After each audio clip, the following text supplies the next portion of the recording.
Lahat ng name ng script na gagamitin, pakilagay po dito sa column key. Then, yung mga scripts, makikita nyo dito. Diyan. Din dito, kunin nyo lahat na naging available. Katulad dito, may available pa. Tapos, kung wala kayong partner, pakicontact si Ma'am Claire. Kasi, nag-take na siya ng mga scripts and kailangan niya ng partner. So, again, kung walang partner, kontakin si Ma'am Claire. Nasa kanya yung scripts.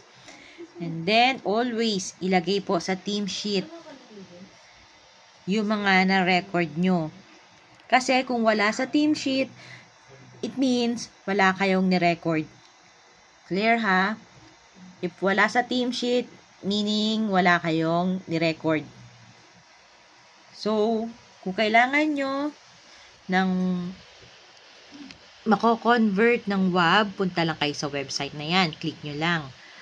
Kung kailangan nyo yung mga scripts, puntahan nyo lang tong link na to, click nyo lang. Kung magsisend na kayo ng audio, puntahan nyo lang yung link na to, then click nyo lang yan.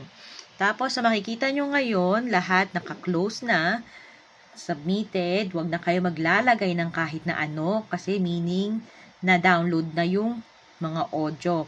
So, gawa kayo ng new folder. Right-click, new folder, and then lagay nyo lang kung anong pangalan ng doktor. Clear ha? Name ng doktor yung ilalagay. Hindi name nyo.